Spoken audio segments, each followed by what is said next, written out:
Okay guys, welcome back na naman sa aking YouTube channel. No? Ngayon na nag-start yung kanilang payback event. So August 26 hanggang December 16 yan mga bossing 2025. So lalagay ko yung link sa baba nitong kanilang event.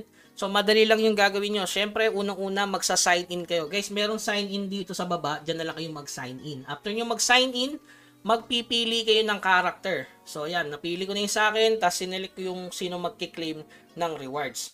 Take note guys medyo matagal yan. Kanina hinintay ko siguro mga 5 minutes, 10 minutes siguro naglo-loading dahil maraming nagki-claim ngayon. So ulitin ko lang guys, kapag wala pa yung character nyo, hintayin nyo lang. Basta may character kayo, lalabas yan. So yung reward is nakadepende sa PS mo. Halimbawa, PS mo is 300k, so makakuha ko ng 12,000 token. Hindi yan gold guys na pwedeng ibili doon sa market. So token yan na pwedeng ipalit doon kay Choryu. So kapag ikaw tumalpak, makakuha ka ng 20,000. Halimbawa, ikaw tumalpak ka ng 1 USDT dati. USD, hindi ko alam kung ngayon ba yan magka-count or yung mga nakalipas na panahon pa. Kasi kung makikita nyo dito, since wala naman ako tinatalpak sa game, talagang wala akong kahit ano ditong payment. Okay? After nyan, so yun, tingin nyo na lang kung ano yung ang PS nyo. Nakalagay naman siya dito. Ayan. So dahil nakakuha ko mga bossing, so dapat 12,000 plus 4,000. So, 16,000 yung pwede kong maklaim na reward. Guys, piliin nyo lang kung sino dapat yung makaka-receive. Halimbawa, 4 yung character nyo dito. Yun, piliin nyo na. Siyempre, isa lang naman character ko dito sa account na to. So, i-claim lang yan guys. Yan, yes. So, marireceive sa mailbox doon sa mismong game. So, saan natin gagamitin yan? Hindi yan literal na gold guys Yan ay token. Yun.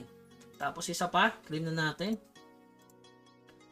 So, bali 16,000. Ano mabibili sa 16,000? Yun ang titingnan natin. So, kung tumatalpa ka, napakahalaga nito, guys. At saka kung mataas ang PS mo, mas maganda. Kasi alam ko, mas maganda yung makukuha mo. So, ayan, pwede mo bang makapag-claim? Tingnan natin.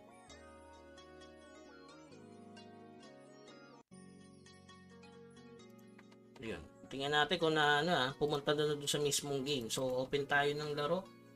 I-email daw. So, kailangan natin mag-log out.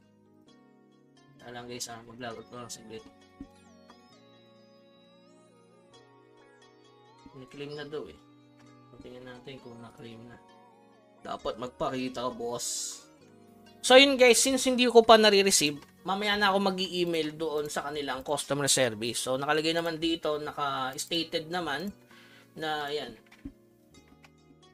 Ayan no. If you have claimed the rewards on the event page but did not receive it in the system mailbox, please visit customer service for information. So, since makapaghintay pa naman ako, saka na ako bibisita sa kanilang customer service para tanungin kung kailan ko marireceive yung reward. So, ano ba yung pwedeng ipalit natin doon? Siyempre, yung reindeer na libre, guys. Ito. Yan. Makakabili tayo niyan since magkakaroon tayo ng 12k plus 16,000. So, hindi tayo aabot dito Sayang, legendary, guys. So, pwede yan, umabot yan kung tatalpa ka. So, pwede ang bumili isa nito. Ayan. Ano pa ba? Ito, statue, pwede rin. 4,000, guys. So, ano pa ba pwede natin bilhin? Wala na, yun lang pwede kong bilhin. Summon. Hindi na siguro. So, yun. Pwede tayo makabili since 16,000 yung akin. 2,500 plus summon. Syempre, ito. Pwede to epic.